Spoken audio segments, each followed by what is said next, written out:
चला तर मंडळी, मकर संक्रांतीनिमित्त नुसत्या सुगंधाने खाऊशी वाटणारी भोगीची भाजी बनवते. बनवायला अतिशय सोपी आहे.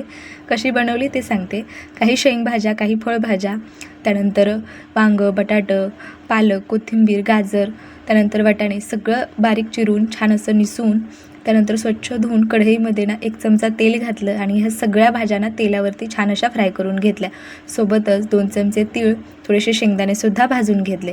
इथं फोडणीसाठी आलं, लसूण, कोथिंबीर आणि थोडंसं सुकं खोबरंसुद्धा वाटून घेतलं. सोबतच तीळ, शेंगदाणेसुद्धा वाटून घेतले. मोठ्या कढईमध्ये 3 चमचे तेल, जिरं, मोहरी, कढीपत्त्याची पानं, तयार केलेलं वाटण घातलं, टॅमॅटो घातला, चवीनुसार मीठ यामध्ये घातलं. त्यानंतर 1 चमचा कांदा लसूण मसाला, थोडीशी हळद, धणा पावडर, घरगुती लाल तिखट, साठवणीतला काळा मसाला घातला आणि छान असं मिक्स करून घेतलं. थोडंसं पाणी घातलं म्हणजे मसाला अजिबात करपत नाही. यावरती थोडीशी कोथिंबीर घालायची आणि झाकण ठेवून अगदी 1 ते 2 मिनिटासाठी हा मसाला छान असा वाफवून घ्यायचा. म्हणजे टॅमॅटोसुद्धा मस्त शिजला जातो आणि मसालेसुद्धा व्यवस्थित परतले जातात. त्यानंतर ज्या भाज्या आपण तेलावरती परतून घेतल्या होत्या त्या सगळ्या भाज्या यामध्ये घालायच्या आणि जो आपण तीळ आणि शेंगदाण्याचा कूट तयार करून घेतला होता त्यापैकी यामध्ये थोडासा घातलेला आहे.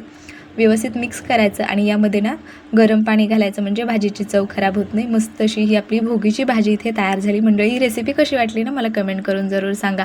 भाजी छान अशी शिजवून घ्यायची, यावरून थोडेसे तीळ घालायचे, कोथिंबीर घालायची आणि मस्त अशी ही मिक्स व्हेज आपली तयार झालेली आहे. रेसिपी कशी वाटली कमेंट करून जरूर सांगा आणि तुम्हा सगळ्यांना मकर संक्रांतीच्या खूप खूप शुभेच्छा. बाय.